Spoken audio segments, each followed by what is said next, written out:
E disse, vamos falar que março é o mês mundial de uma conscientização de uma doença que interessa todas nós mulheres, endometriose, não é isso? É isso mesmo, Renatinha. Hoje o tema do nosso Você e Doutor. Seja muito bem-vindo, Antônio Spreuster. Bom dia. Bem-vindo mais uma vez. Obrigado. Então, hoje o tema é endometriose, que atinge 6 milhões de brasileiras em idade fértil. E quem pensa que essa doença ataca apenas o aparelho reprodutor feminino está muito enganado. Dá só uma olhadinha no drama da Karina.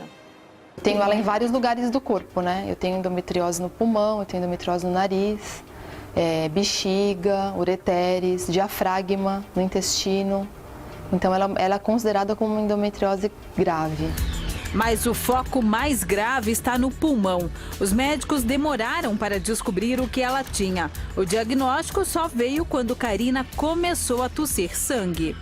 Eu me assustei um pouco, porque eu tinha a ideia de que endometriose era uma doença que afetava a parte ginecológica, né? Então eu fiquei um pouco assustada. Pois é, preste atenção que você vai saber sobre essa doença que atinge mais de 6 milhões de brasileiras e toda a família, logo depois do intervalo. Já voltamos com Hoje em Dia, não saia daí.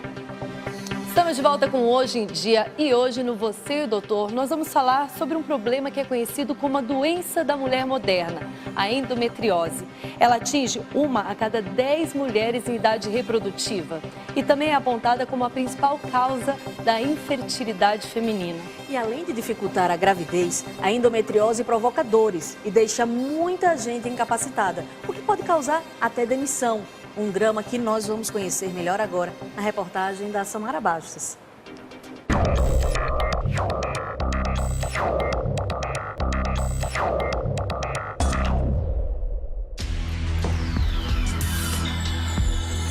Cerca de 6 milhões de mulheres em idade fértil têm endometriose. O problema muitas vezes é confundido apenas com uma cólica menstrual, mas se não tratado pode trazer um sério problema à saúde. A Karina é uma dessas pessoas que tem endometriose e quando a crise ataca, ela tem dificuldade até para caminhar. É uma dor insuportável, é uma dor que te deixa na cama mesmo. É uma dor que pega de frente para trás, dói as costas por conta que eu tenho problema no pulmão, abdômen, a região do rim, dói tudo. É difícil até para trabalhar. A endometriose dela é considerada grau 4, a forma mais severa da doença. Eu tenho ela em vários lugares do corpo, né? Eu tenho endometriose no pulmão, eu tenho endometriose no nariz, bexiga, ureteres, diafragma, no intestino. Então ela é considerada como uma endometriose grave. Mas o foco mais grave está no pulmão.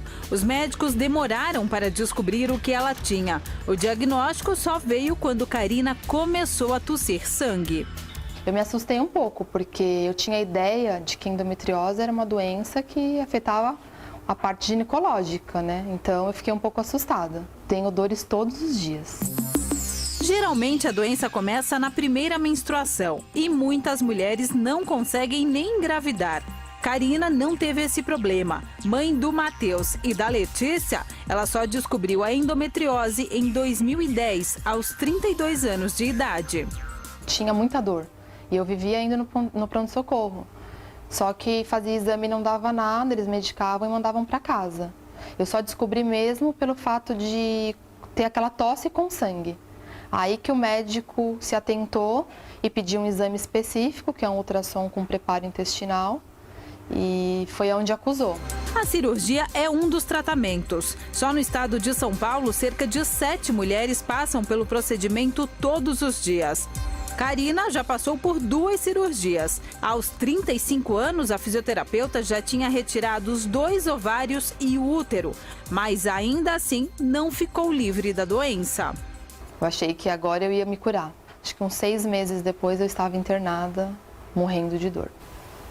Voltou de novo. Voltou de novo. Dores que Caroline não quer nem lembrar. Ela descobriu a endometriose aos 13 anos, quando menstruou pela primeira vez. Muita cólica, né? Aquela cólica incapacitante que me impedia de fazer uma atividade no dia a dia. Eu tinha muita dor na lombar também, muita dor nas pernas, sabe, quando as pernas estão pesadas, cansadas, enfim, que eu tinha que chegar em algum lugar e ainda mais quando eu andava muito, eu tinha que colocar as pernas correndo para cima. Até para escovar os dentes era difícil, eu acordava, tinha que escovar os dentes sentada no vaso sanitário, né? Porque era difícil eu conseguir ficar de pé.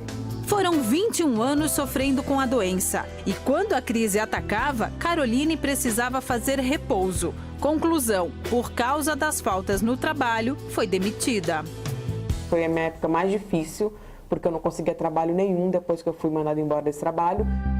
Foi nessa época que ela criou o blog Endometriose e Eu. Na página, Caroline começou a contar o dia a dia e o sofrimento com as dores da endometriose. 6 anos depois, o blog já virou uma espécie de apoio para quem tem a doença.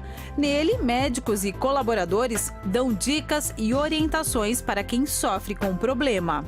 Eu luto justamente por políticas públicas, né, para o reconhecimento da doença como social e de saúde pública, para que as pessoas conheçam a endometriose, também para conscientizar a população que a doença existe, que nós existimos, que não é frescura ter uma cólica forte, sabe? Que os empregadores têm que entender que as mulheres têm esse problema, infelizmente, né, que seria maravilhoso se não tivesse. Ninguém queria ter uma doença, né? A endometriose é a principal causa da infertilidade. Um drama para quem sofre com a doença. A Caroline sempre quis ser mãe, mas por causa da endometriose, os médicos não davam muita esperança. Ela não desistiu, fez a fertilização in vitro e aqui está o resultado. Foi realmente um milagre esse único embrião ter vingado, né? Porque geralmente eu conheço mulheres que fizeram 3, 4, 5, 6, 7 fertilizações. Eu acho que muitas mulheres agora podem ter esperança. Outra boa notícia é que depois de passar por inúmeras cirurgias, ela diz que agora, finalmente, está curada da endometriose. Todas as alças intestinais foram realmente, descoladas uma a uma e colocado o intestino literalmente no lugar, né? Com a graça de Deus, assim, não tenho mais nada, sabe? Sabe o que é nada? Com dores todos os dias, Karina sonha com esse dia. Faz anos que eu tô buscando a cura, né? Na primeira cirurgia eu achei que eu ia ficar curada, aí na segunda eu achei novamente, e nessa terceira que eu fiz agora recente eu achei. Só que agora eu vou ter que fazer alguns exames novamente, que o médico pediu para ver como que vai estar, porque eu estou sentindo dor novamente.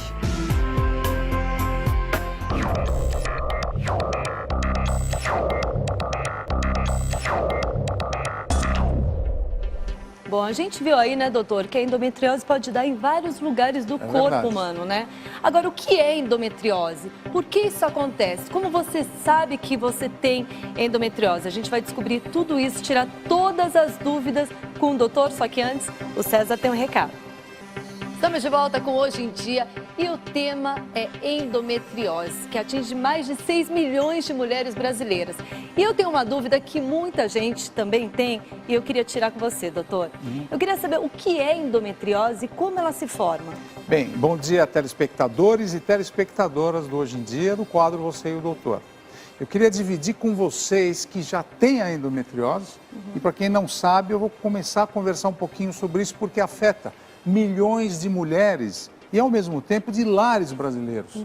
Uma mulher com endometriose, ela altera toda a família toda sofre, os filhos, quando tem filhos, né? O marido, os pais, o trabalho, perde emprego. Então, olha o que é a endometriose. Dentro do útero, aqui é o aparelho reprodutor feminino, a vagina, o útero e os ovários. Dentro do útero tem como se fosse uma gelatina, chamada endométrio. Então, o endométrio é uma gelatina que ele aumenta muito para receber o nenê e quando a mulher não engravida, essa gelatina toda desce e que forma o líquido da menstruação. Quando essa gelatina do endométrio, ela vai para fora do útero e fica em cima, por exemplo, dos ovários, quando essa gelatina sai dentro do útero e vai para os ovários, ela gruda na trompa, gruda em cima da vagina, em outros órgãos, como eu vou mostrar daqui a pouquinho, isso é uma doença chamada endometriose. E por que isso acontece? Então, tem várias causas. Na verdade, a medicina até hoje desconhece qual a causa básica. É desconhecido, mas tem algumas hipóteses. A primeira hipótese, olha que coisa interessante. Quando você menstrua, o líquido menstrual desce pela vagina e vai embora. muitas vezes essa menstruação pode ocorrer para dentro das trompas.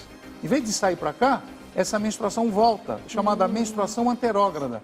A menstruação vai para as trompas, vai para o ovário e sai para fora. Aí dá aquela dor. Então, isso é uma das causas da endometriose. A segunda causa da endometriose, muitas vezes você vai ter que operar o útero, vai fazer uma cesárea, e depois, quando você abre o útero, o médico está mexendo lá dentro, essas células do útero podem sair para fora e se alterar e ser colocada em cima. Muitas vezes a imunidade da mulher está muito baixa e essas células daqui de dentro, quando saem para fora, se a imunidade da mulher está baixa, essas células podem aumentar. Então, essas são uma das principais características, sem contar com a hereditariedade. A gente sabe que a mãe e a irmã que tem endometriose, a menina tem 6 vezes mais chance de também ter essa doença. Nossa. Agora, como a gente viu na reportagem, no caso da Karina, doutor, por que a endometriose saiu do aparelho reprodutor feminino e foi para outras partes do corpo, outros órgãos? Essa explicação é o seguinte, aqui dentro do útero tem vários vasos sanguíneos e vasos linfáticos também. É sabido que o endométrio, ele pode entrar dentro dos vasos sanguíneos e ir para outros órgãos, como o pulmão, como o estômago, como o cérebro, como o nariz. E essa viagem é feita tanto pelo sangue, pelos vasos sanguíneos, como pelos vasos linfáticos. Então a gente sabe que a endometriose, geralmente, eu vou mostrar já onde ela fica, mas ela pode ir para o corpo inteiro. Agora, doutora, eu só tenho uma dúvida rapidinho. Se você sabe que essa doença é hereditária, como você disse agora há pouco, tem como você se prevenir, tomar algum medicamento, alguma coisa para você não ter a endometriose ou não? Boa pergunta. Quando a gente sabe que uma família tem endometriose, quando a adolescente vai entrar na menopausa, a gente já tem que ter uns olhos especiais nessa adolescente. Se ela começar a ter muita dor durante a menstruação, se essa menina tiver dores abdominais fortes, ela já é uma candidata forte a ter essa doença. Então, já o ginecologista ou médico de família vai com outros olhos para examinar essa criança. Eu até ia te perguntar, quais os sintomas dessa doença? Então, o principal sintoma, eu vou passar aqui na sua frente, Tícia, me desculpa, mas olha aqui, ó, os principais, aqui tem vários sintomas da endometriose, mas os principais sintomas, primeiro, dificuldade para engravidar. É a principal causa da mulher quando tem dificuldade para engravidar, é a endometriose, até hoje. A infertilidade, né? A infertilidade é a principal causa. A segunda coisa, a mulher tem muito desconforto na relação sexual, ou durante a relação sexual, ou depois da relação sexual. Uma coisa importante são as dores que a mulher fica na região lombar, atrás, na região pélvica, durante ou depois da menstruação. E o interessante é que muitos gastroenterologistas recebem pacientes com endometriose porque elas têm dores de estômago, a barriga tende a ficar grossa, ela muitas vezes não consegue evacuar ou às vezes até evacua com diarreia. Então é um quadro sistêmico importante. A mulher deixa de trabalhar, deixa de viver e olha, eu divido com vocês que têm essa doença, porque a gente vai no consultório, a gente vê a dificuldade e vocês têm toda a razão de ter uma mobilização mundial no mês de março em defesa da endometriose. O doutor vai explicar quais os exames que são feitos para você saber se você tem endometriose ou não e também sobre a cirurgia, quando você tem que fazer essa cirurgia. Mas ele vai explicar logo depois do intervalo. Não saia daí que é muito interessante e a gente volta já. Bom, agora no tema de você e o doutor de hoje, endometriose, é um assunto que interessa a todas nós mulheres. Doutor Sproisser, onde é que pode ocorrer a endometriose e como é que a mulher descobre que tem essa doença? Boa pergunta, Renata, obrigado. Geralmente a endometriose, ela acontece na bexiga, porque fica muito perto do útero, essas células saem daqui, ficam em cima da bexiga, dificultam até a mulher a fazer xixi, às vezes faz xixi com sangue. Fica aqui no ovário, olha, a endometriose quando vai para o ovário fica cheio de cisto, que a gente chama de endometrioma. E o ovário e a trompa também, ó, que vocês estão vendo, a trompa, fica cheio de endometriose e dificulta a mulher engravidar. Essa é a principal causa da dificuldade da mulher engravidar, porque dentro da trompa ela altera o óvulo de entrar com o espermatozoide. O intestino é afetado também e como a gente tinha mostrado e tinha falado, em diversos órgãos do corpo.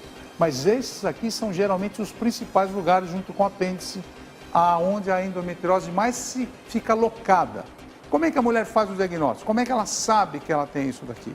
Geralmente o ginecologista, só do ginecologista fazer um toque vaginal, ele pode sentir no dedo a formação de nódulos na vagina. Isso é um primeiro diagnóstico. Mas geralmente não é tão fácil assim, né? A gente sabe que fazer diagnóstico de endometriose é muito difícil. O segundo método é ultrassom. Hoje em dia, os radiologistas têm protocolos de ultrassom que, fazendo ultrassom nessas regiões, dá para ver os endometriomas, os focos de endométrio. Quando nem assim é feito o diagnóstico, a gente oferece à mulher a ressonância magnética, e na ressonância magnética é um exame muito mais fidedigno para detectar endometriose. Se além desses três a gente não fez diagnóstico, a gente tem uma técnica que hoje é diagnóstica, é a videolaparoscopia. A mulher vai para um centro cirúrgico, tem uma sedação e anestesia, o cirurgião coloca esse instrumento dentro da barriga dela pelo umbigo, aqui tem uma outra luneta com foco de luz e assim ele faz uma varredura dentro de toda a barriga da mulher, em cima dos intestinos, da bexiga, do útero, para descobrir o que ela tem. Ele tira um pedacinho quando acha algum tipo de suspeita, leva para o laboratório e dá diagnóstico de endometriose. Doutor Spreusser, como o senhor sabe, eu tenho uma filha de 15 anos. É possível agora, por exemplo, nessa idade ou em que idade, é possível fazer algum exame para saber se ela vai ter algum tipo de problema? A adolescente, geralmente nessa idade, ela começa a sofrer muito com as cólicas menstruais. A cólica menstrual, ela vem, geralmente antecede 1 a 2 dias antes da menstruação, começa a piorar muito essa cólica. Durante a menstruação, 5 dias, a mulher pode sofrer muito. Agora, se a adolescente sofre em excesso, se essa dor é difusa no abdômen, se ela distende o abdômen, altera o intestino dela, ela tem que ser observada mais frequentemente pelo ginecologista e tem que já fazer esses exames, porque atualmente a endometriose é uma doença muito conhecida, embora pouco diagnosticada, e as mulheres sofrem muito. Então, respondendo à pergunta, a adolescente de 15 anos, de 13 anos, de 14 anos, já pode ter endometriose e a gente tem que começar o tratamento o mais rápido possível, porque quanto mais adulta é a mulher, quanto mais tarde eu faço o diagnóstico da endometriose, mais difícil vai ser ela de engravidar, ela de ter filhos, é muito mais complicado. E essa cólica que você está falando, não só no período menstrual, essa cólica que poderia ser endometriose, pode ser uma cólica durante o mês inteiro, assim. Pode ter uma cólica no mês inteiro, pode dar dor na coluna. Aí a gente tem que tomar cuidado. E às vezes, sabe, Tiziane, a gente vê mulheres com endometriose sem sintoma. A mulher não tem sintoma. O único sintoma dela é a infertilidade. Ela não consegue engravidar. É isso que a leva para o médico. Agora, você que tem endometriose, você vai aprender aqui no programa quais alimentos você não deve ingerir. Você vai aprender tudo isso com o Dr. Spreusser logo depois do intervalo. E se você tiver qualquer pergunta, mande para a hashtag Hoje em Dia, que o doutor responde para você. Já voltamos, não saia daí. De volta com Hoje em Dia e no Você e o Doutor de hoje, estamos falando sobre endometriose. E o doutor agora vai explicar para quem tem endometriose quais são os tratamentos e também quais alimentos que você não deve ingerir, não é isso, doutor? Exatamente, Cícia. Quem tem endometriose, a grande preocupação é como eu vou tratar essa doença agora. E basicamente tem dois tipos de tratamento. Tem o tratamento químico e o tratamento cirúrgico. O tratamento químico, ele pode ser feito com pílulas anticoncepcionais, de diversas modalidades. Existe também o Danazol e o Dienogest, que são remédios e são substâncias que inibem o hormônio de crescer e estimular o útero. Também tem alguns análogos do GNHR, que são todas substâncias químicas. E a ginecologista ou o ginecologista pode até sugerir para a mulher colocar um DIU que elimina hormônios também. Cada caso é um caso, né, doutor? Cada caso é um caso, é muito específico isso, é muito preocupante as mulheres que querem se tratar porque estão sofrendo e começam a tomar vários remédios que as amigas falam que tem que tomar. Então, isso não é bom. Agora, se você fez o tratamento químico e não deu certo, a gente não pode desanimar, porque hoje tem o tratamento cirúrgico, que é esse que o ginecologista, por videolaparoscopia, ele entra, ele tira todas as doenças ativas no intestino, na bexiga, nos ovários, ele limpa. Pode ser até 11, 12, 13 pedaços, inclusive cortar parte do intestino e suturar, porque o intestino estava obstruído pelas sequelas da endometriose. Agora, então, se a você cirurgia quiser, é muito importante. depois da cirurgia, se você quiser engravidar, aí você pode. Isso facilita? Geralmente, para você engravidar, para quem tem endometriose, a fertilização in vitro, a medicina assistida é muito importante. É muito importante. Então, por isso que eu falei logo no começo com o César Filho da adolescência, quanto mais rápido a gente fizer o diagnóstico é melhor, porque quando a gente faz o diagnóstico de endometriose de uma mulher mais adulta, muitas vezes a gente aconselha já a gente guardar os óvulos dela para ela usar na fecundação. Agora, doutor, quais os alimentos que a mulher, né, que tem endometriose não pode comer? Então, geralmente a gente aconselha para quem tem endometriose levar uma vida saudável. Eu sempre aconselho para quem tem endometriose, mude seu estilo de vida. Comece a fazer atividade física, andar, pedalar, nadar, correr, fazer acupuntura, meditação, etc. E essa mesa que a gente preparou para vocês é a mesa natural, com fibras, com as gorduras boas, como azeite de oliva, as carnes magras, peixe e carne vermelha. Então, quem tem endometriose tem que comer muita fibra? Muita fibra, muita fruta, comida natural, a tomar bastante líquido e evitar isso aqui, Ticiane. A gente está vendo que isso daqui tem que evitar sempre, até para o colesterol, para tudo, né? Por que tem que evitar? Porque a gordura, ela ajuda a formar o estrógeno, que é o hormônio inimigo da endometriose. Quem tem muita gordura, quem está muito acima do peso, na gordura da mulher, ajuda a formar mais estrógeno, que é o hormônio que estimula mais ainda a endometriose. Então, evite tudo isso que está aqui, ó, frituras, chocolates, doces, embutidos, isso faz muito mal. Batata frita. Batata frita. Agora tem pergunta dos internautas, porque antes do intervalo eu falei, se você tiver uma pergunta, mande aqui para o hashtag Hoje em Dia, que o doutor responde. Vamos ver, então, a pergunta. Qual a diferença entre a endometriose e o ovário policístico? Então, a telespectadora pergunta isso. O ovário policístico é um ovário que dentro dele tem várias bolinhas de gude que tem água dentro. Isso é ovário policístico. A mulher nasce já com uma predisposição genética de ter ovário policístico e é completamente diferente da endometriose. A endometriose é quando a gelatina do útero sai e vai se alojar em outros lugares. O microfone está com probleminha, pedindo para que eu... Obrigado, César. Tá bom? Filho. Ok. Então vamos lá, qual a diferença entre o ovário policístico e a endometriose? O ovário policístico é quando o ovário fica com várias bolinhas de gude dentro, cheias de água. Isso a mulher já nasce com uma predisposição genética de ter ovário policístico. E o tratamento é completamente diferente também. As duas doenças podem interferir na reprodução. As duas doenças, tanto a endometriose como o ovário policístico, dificultam a mulher engravidar.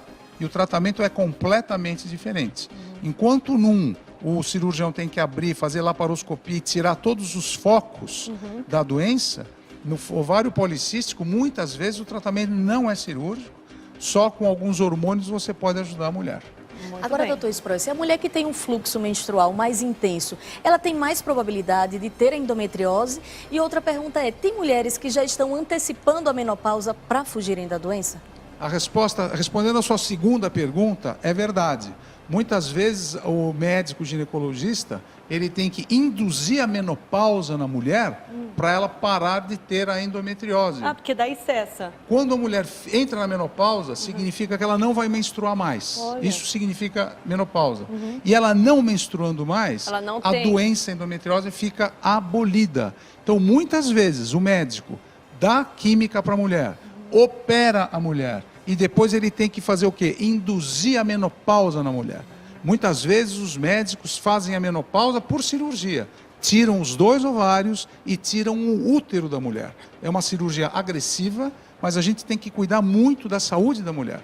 A nossa preocupação é fazer com que a mulher tenha qualidade de vida. E a gente sabe que a endometriose altera a qualidade de vida, deixa a mulher deprimida, ansiosa. Muitas mulheres hoje estão em psiquiatra por causa da endometriose, mas não sabe que tem endometriose. Então procure seu médico, A rede do Sistema Único de Saúde tem vários colegas à disposição, exames de ultrassom e ressonância magnética, a videolaparoscopia. Isso é uma união que todos nós temos que fazer da saúde para ajudar a mulher que tem essa doença. Esse caso cirúrgico, ele dura quanto tempo? Depende muito, Ticiane, porque muitas vezes quem tem endometriose forma muitas sequelas, muitas cicatrizes lá dentro. Então, para o cirurgião, às vezes, dissecar essas cicatrizes, essas fibras de colágeno, é um tecido que gruda mesmo. Tem que ter muito cuidado, porque isso sangra muito. Então, respondendo a sua pergunta, demora, às vezes, pela precaução do médico e não causar um sangramento maior dentro do abdômen da mulher. Você quer fazer uma pergunta, César? Não, eu quero alertar a todos os nossos telespectadores que o Dr. Spreusser vai esclarecer todas as dúvidas no chat do R7. Ele vai estar junto com todos vocês. É só você participar através do r7.com. Dr. Spreusser, muitíssimo obrigado mais uma vez por estar conosco. Obrigada pela sua aula, obrigado, viu, doutor? É um Obrigada. prazer estar Até com vocês aqui. semana Boa que vem. semana. Obrigado. Obrigado. Participe, r7.com, faça a sua pergunta. O doutor Antônio Spreusser, médico de família, vai estar com você no chat do R7 a partir de agora, respondendo as perguntas de todos os telespectadores e internautas. E nós vamos voltar amanhã, se Deus quiser, se você se permitir, às 10 horas da manhã, ao vivo. Muito obrigado pelo seu carinho, pela preferência, pela grande audiência. Mais uma vez, uma terça-feira produtiva e abençoada para você. Fique agora com as dicas sempre importantes, muito bem-vindas, do Renato e da Cristiane Cardoso no Minuto do Casamento. Tchau, gente! Tchau, gente! Beijo, meu povo. Até amanhã.